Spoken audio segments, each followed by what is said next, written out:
রবীন্দ্রনাথ ঠাকুরের কথার মতোই শেষ হইয়াও হইল না শেষ। বিসিবির নির্বাচনের বিতর্ক যেন শেষই হচ্ছে না।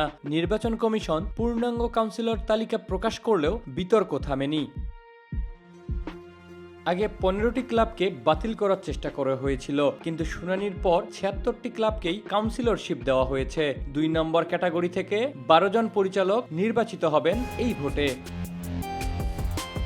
গতকাল নির্বাচন সংক্রান্ত বৈঠকও হয় ক্রীড়া উপদেষ্টা আসিফ মাহমুদ, সজীব ভুঁইয়া এবং বিএনপি প্রতিনিধি আমিনুল হকের সঙ্গে। ক্লাব ক্যাটাগরি থেকে 3 জন পরিচালক চেয়েছেন উপদেষ্টা বুলবুলের পক্ষে, আর তামিম প্যানেল চেয়েছেন 2 জন। সভাপতির পদে বুলবুল এবং সিনিয়র সহসভাপতির পদে তামিমকে প্রস্তাব করা হয়েছে। প্রাথমিক তালিকায় 15টি ক্লাব বাদ পড়েছিল।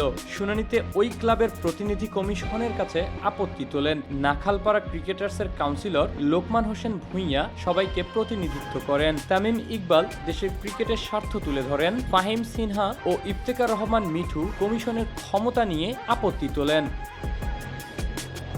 চূড়ান্ত তালিকা প্রকাশের পর প্রধান নির্বাচন কমিশনার মোহাম্মদ হোসেন বলেন, কাউন্সিলরের তালিকা বিসিবির মাধ্যমেই ঠিক করার নিয়ম। 15টি ক্লাবকে বাতিল করা সম্ভব নয়। এছাড়া জেলা ক্রীড়া সংস্থার 5টি কাউন্সিলরশিপের দেরির কারণে ফারুক আহমেদেরটা বৈধ করা হয়েছে।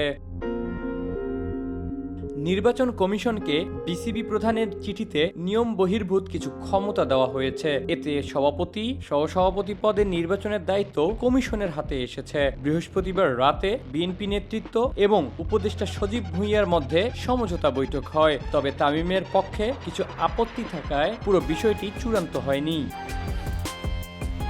বিসিবির এই নির্বাচন এখনো বিতর্কের কেন্দ্রবিন্দুতে রয়েছে এবং আগামী দিনে সভাপতি ও সহসভাপতি নির্বাচনের ফলাফলের দিকে নজর থাকবে পুরো দেশের।